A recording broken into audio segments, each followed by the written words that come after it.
Ou seja, não dá para continuar esticando essa corda cada vez mais, e esticando, inclusive, com a minha não ida aos Estados Unidos. Eu tinha várias pré-agendas acertadas. Quem faz o meio de campo, meu filho Eduardo Bolsonaro, que foi um brilhante trabalho de relações públicas e de política internacional, e as pessoas vão perguntar, não está presente por quê? Amanhã, eu vou de manhã no aeroporto aqui em Brasília, eu vou acompanhar minha esposa, Michele, triste, que ela está indo sozinha para os Estados Unidos, tá? Vai fazer a sua parte lá, e vai ser perguntado, cadê o Bolsonaro? Não tem uma condenação em cima de mim. O Supremo já autorizou gente condenada no passado a sair do Brasil. Não tem nenhuma condenação. E a historinha de possível fuga. Fala pessoal, sejam bem-vindos. Começando mais um vídeo recheado de informações importantíssimas. Mas antes, inscreva-se agora mesmo no canal, deixe o seu like e compartilhe esse vídeo com o máximo de pessoas. Assim você vai estar me ajudando demais. Giro na tela e notícias a seguir.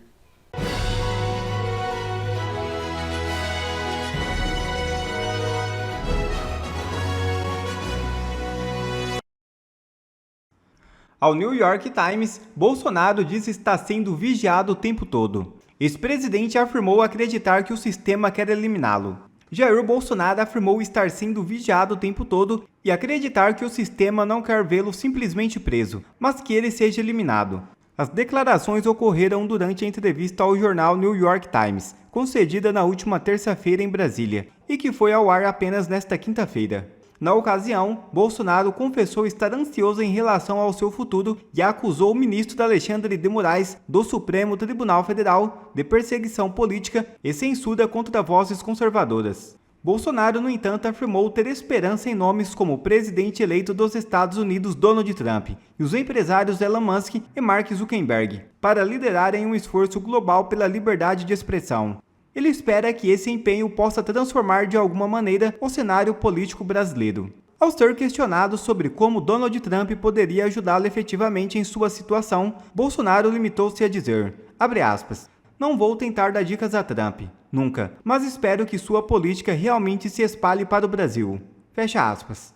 O político de direita, por outro lado, foi taxativo ao defender a própria inocência, ao mencionar as acusações que pairam sobre ele em relação ao planejamento de um suposto golpe. Abre aspas. Quem fez esse possível plano deve responder. Da minha parte, não houve nenhuma tentativa de executar 3 autoridades. Mesmo assim, acho que foi apenas mais uma fantasia. Bravata. Nada. Este plano é inviável. Impossível.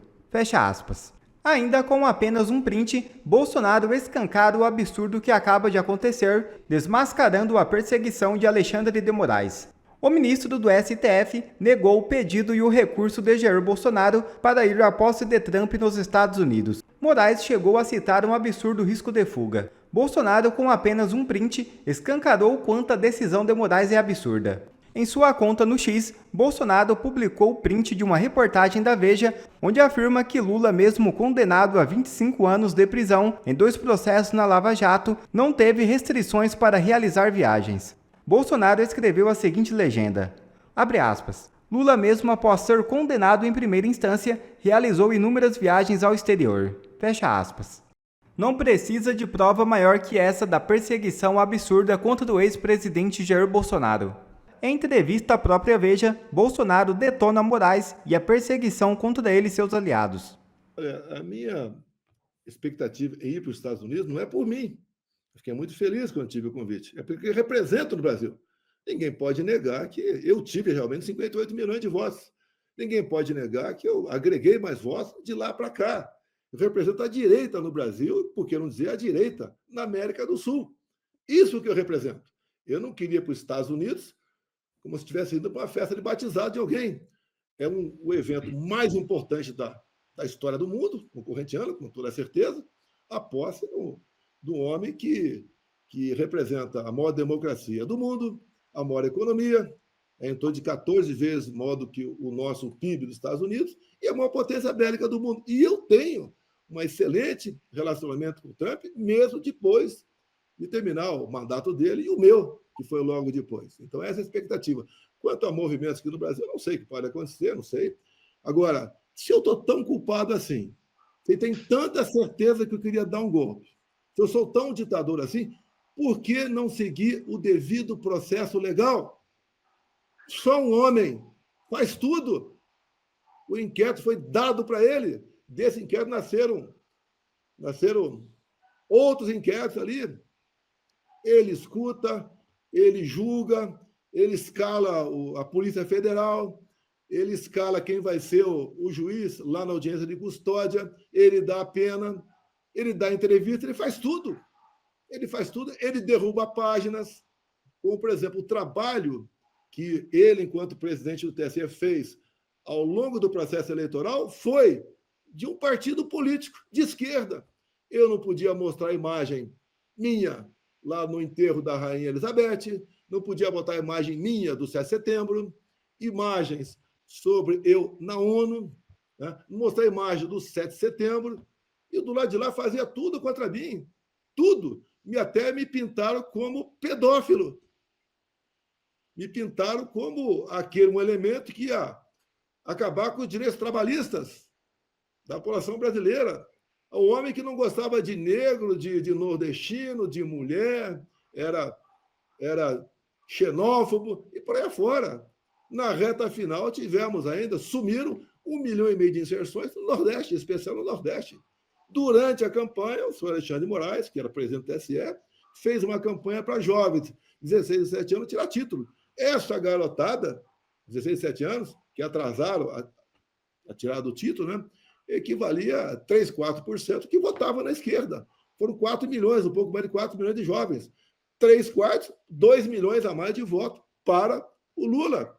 Nem vou falar aqui o que poderia ter acontecido nas sessões eleitorais, que você, se falar isso aí, é cadeia. Duvidou da caixinha, é cadeia. Tá certo? Então, isso tudo outro influenciou nas eleições. Não pude mostrar o Lula lá com o gorro CPX no Complexo do Alemão, conversando com líderes comunitários, mas líderes comunitários esses que só foram eleitos nessa situação com apoio do narcotráfico. Não podia mostrar o Lula falando, defendendo o aborto. Aquela questão de roubar um celular, que é diferente de furtar, mas para mim a pena deve ser muito parecida, né? Em troca de uma cervejinha. Ou seja, quem aplaudiu o Lula no dia do segundo turno foi o sistema carcerário, que ele sempre tem trabalhado pela política do desencarceramento. Comigo não se falava em liberar maconha, 40 gramas. Não se falava em marco temporal, que leva instabilidade ao campo, no tocante a reservas indígenas. Não se falava em relativizar a propriedade privada. Como um dia após o segundo turno das eleições, tem uma decisão da mais alta corte aí, né, que foi monocrática, que após um longo período de você discutir a reintegração da sua posse, né, que foi invadida, por exemplo, pelo MST, você tem que submeter a um conselho indicado pelo executivo para saber se aquela fazenda vai ser tua ou não. Ou seja, botou em segundo plano o próprio sistema judiciário brasileiro. Nós vivemos uma insegurança hoje em dia. Uma insegurança que realmente desestimula você a acreditar num dos poderes. E isso não interessa para nós. Eu, ao longo do meu mandato, tinha por semana pelo menos uma interferência do Supremo Tribunal Federal. Lógico, reagia internamente ali, ficava revoltado com muita coisa, mas cumpríamos. Você pode ver agora uma adesão do Alexandre de Moraes sobre a Cracolândia. O Ricardo Nunes, prefeito de São Paulo, tem 24 horas para explicar o muro na Cracolândia. 24 horas. É combinado, com toda certeza. O PSOL entra com a ação, cai lá e resolve o assunto. Ou seja, defendendo traficantes, dando um sinal, não se meta com consumidores, que ele tem traficantes também, que pode complicar a situação para você. Essa insegurança que a gente vive, essa o tempo todo querendo censurar as mídias sociais, depois das mídias sociais vai ser a mídia tradicional, porque vai ter concorrência entre jornais, com toda certeza, tá? Isso é péssimo. Eu lembro, há 2 anos, quando buscou-se votação para urgência do projeto que regulamentar as mídias sociais, foi entrar em campo. Meu partido não, já tinha contato com eles, mas vários parlamentares de outros partidos, e por 5 votos não foi aprovada a urgência do projeto que falava em censura das mídias sociais. Se tivesse sido aprovado lá atrás, depois da urgência, o Nicolas não teria feito esse vídeo. Um vídeo limpo, honesto, sem marqueteiro, pelo que eu sei. O Nicolas é uma pessoa que sabe cuidar da sua imagem e tem boas propostas, apesar da sua idade, 27 anos, é um garoto, muito jovem ainda, mas tem a cabeça muito no lugar, e o vídeo dele foi decisivo nessa questão do Pix. Ou seja, tudo que eu falei aqui, o trabalho do justiça eleitoral não é ter simpatia por um lado ou por outro. Não é falar, salvamos, depois das eleições, salvamos a democracia. Salvar a democracia botando no colo do Lula, que vive agora não, desde há muito, com ditaduras pelo mundo todo. O trabalho eleitoral é buscar zelar pela lisura por ocasião das eleições. E agora vem com essa narrativa de golpe. Não foi dado um passo sequer, nem para uma medida constitucional. O que está na Constituição você pode usar. Dá para usar? Não dá para usar? Tudo bem, tá certo? Agora, não usamos. Agora, tentou dar um golpe? Parece que se aplica 17 anos de cadeia nesses pobres coitados que participaram aqui do 8 de janeiro, que nós lamentamos e repudiamos qualquer ato de depredação. Mas condenar pessoas com filhos pequenos, com avós, com famílias destruídas, outras fugindo lá para a Argentina, para outros países, 17 anos de cadeia, é um abuso, isso é um absurdo. Tem um editorial hoje, não sei se é no Estado de São Paulo ou na Folha, falando sobre esse assunto, um jurista que é tido como de esquerda. Ou seja, não dá para continuar esticando essa corda cada vez mais, e esticando, inclusive, com a minha não ida aos Estados Unidos. Eu tinha várias pré-agendas acertadas.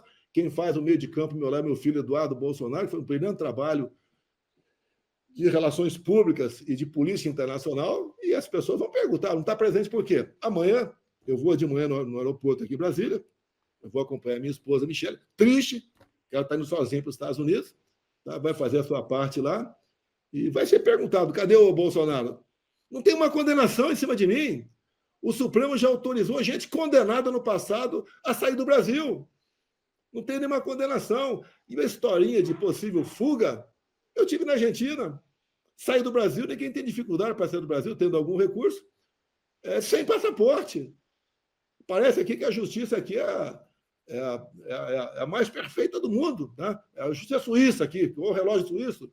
Tá? Não queremos aqui brechas. Agora, me privar do passaporte, quando no passado permitiram que Lula saísse do Brasil, né? Umas acusações, uma das justificativas foi que, enquanto não esgotaram todos os recursos, ele não pode ser privado do seu direito de ir e vir. Outras pessoas condenadas pelo Lava Jato saíram também a rodar pelo mundo, porque essa perseguição em cima de mim, golpista, tá? Ditador, não pode fazer isso, não pode fazer aquilo, esse inferno o tempo todo com gente do meu lado, Braga Neto preso, uma centena presa aqui em Brasília, na Papuda, aqui, sobre o 8 de janeiro. Imagine quem tem filho pequeno, não poder ver seu filho. Essa mulher que pintou lá, perdeu o mané, errou, tudo bem, exagerou. Agora, no despacho, está lá substância inflamável. Eu não sei qual a pena dela, se é 14, 17 anos. Tem 2 filhos pequenos. Lá atrás, a esposa do Cabral saiu da cadeia, não foi para a cadeia porque tinha 2 filhos pequenos. Pequenos, mas muito maiores do que esse dessa senhora aqui em Brasília aqui agora. Então, eles estão vivendo uma situação de, eu não digo pré-ditadura, ditadura, onde se espera que o ditador saia do executivo, sai agora, está aí aparecendo, né? Do parte de uma pessoa do Poder Judiciário. Nós não podemos continuar esticando essa corda. Isso vai ter fim um dia. Não podemos continuar fazendo injustiça no Brasil. Nós queremos paz. Eu não quero fazer uma bancada enorme de senadores para caçar quem quer que seja. Eu quero para mostrar que, olha, ninguém saia do seu quadrado. Cada um faça a sua parte. E eu tenho esperança em recuperar a democracia do meu Brasil. O senhor vem repetindo que é candidato em 2026 à presidência da República, né? Todo mundo sabe que o senhor tem uma barreira judicial aí muito grande para transpor, para poder colocar de pé uma candidatura.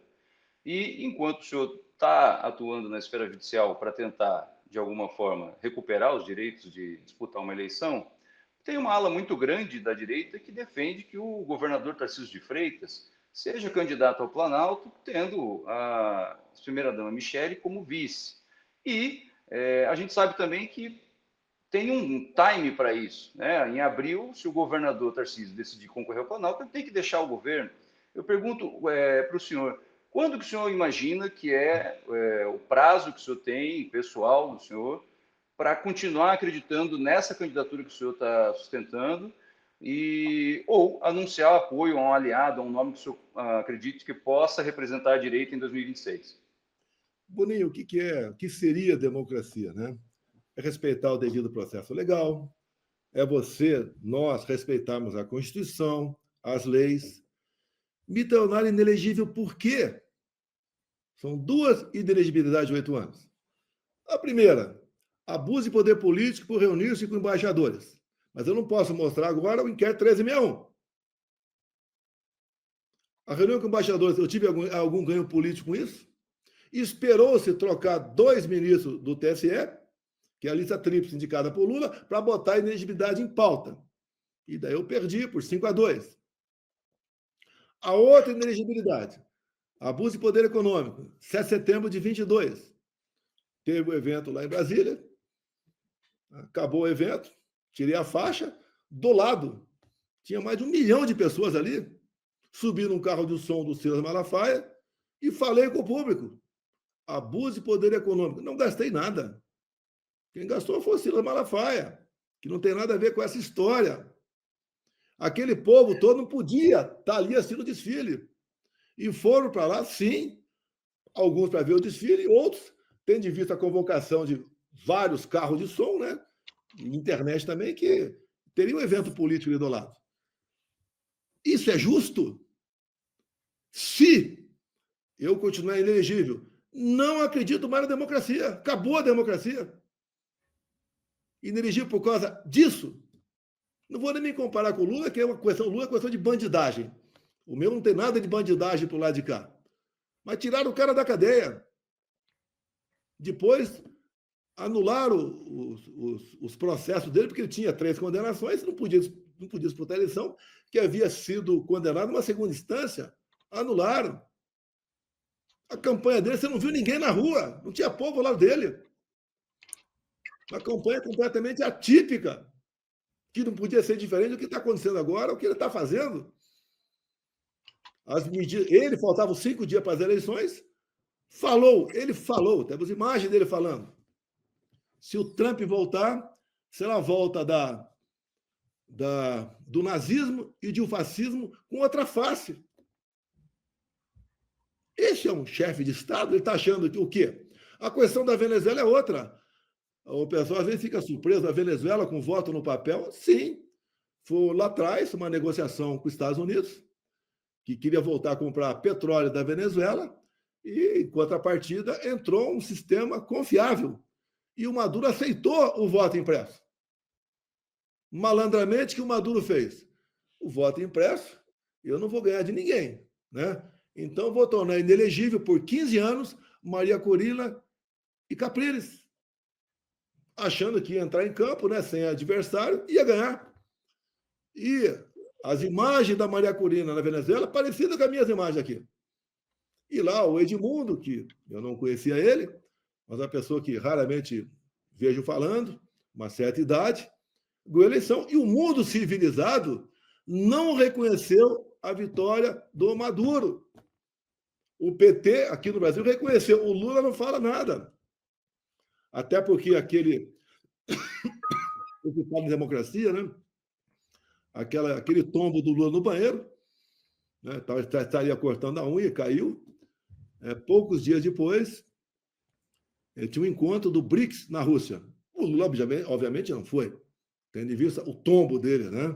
Mas foi para lá quem? Foi o Maduro para lá. Ele sabia que o Maduro ia para lá. Mas não foi em função do tombo. Vamos parar por aqui, não vamos desconfiar de nada aqui. Tá? Mas, naquele momento lá, entre outros, né, partiu aí a iniciativa de convidar também o Irã para participar do BRICS. Eu, por exemplo, presidente da República hoje em dia, eu saio fora do BRICS imediatamente e vou buscar, logicamente, fazer outros acordos, se bem que o BRICS tem a ver com um acordo comercial, né, um acordo mais bancário, mas, por exemplo, o NAFTA dos Estados Unidos, uma sugestão seria tirar o N de norte, fica o AFTA e fica nesse bloco comercial ali, Canadá, Estados Unidos, México e Brasil. Seria essa a minha ideia. Entre outras coisas, jamais eu ia falar, como o Lula falou, e botar de lado o padrão dólar. Jamais. Inclusive, desses 37 acordos que o Lula assinou agora com o Xi Jinping há poucas semanas, um deles, né, que foi um acerto ali, o Brasil pegou um empréstimo de 5 bilhões em moeda chinesa, o yuan, mais ou menos 4 bilhões de reais aqui. Por que isso? Quem quer andar pelo mundo com yuan no bolso ou quer ir com dólar? Tá? E o Lula, então, é esse cara que se aproxima, sempre esteve ao lado de terroristas. Eu queria mostrar no programa eleitoral também, não pude fazê-lo, né? Atingiria poucas pessoas, mas mostrando o Lula no Irã, defendendo que Ahmadinejad, em 2009, pudesse enriquecer urânio acima de 20%, porque seria usado para fins pacíficos. Você vê no momento agora, né? Desde quando houve ali aquela invasão, aquele crime praticado pelo Hamas, onde mataram mais de 1.000 israelenses, e temos ainda muitas pessoas lá sequestradas. O Lula, em momento nenhum, reconhece que o Hamas é um grupo terrorista. Esse episódio do soldado americano, soldado israelense, aqui no Brasil, onde uma juíza lá, de esquerda, já teve uma ação que ela deferiu contra mim, besteira lá atrás, tá? Querendo que esse soldado seja detido para responder sobre o quê? Genocídio.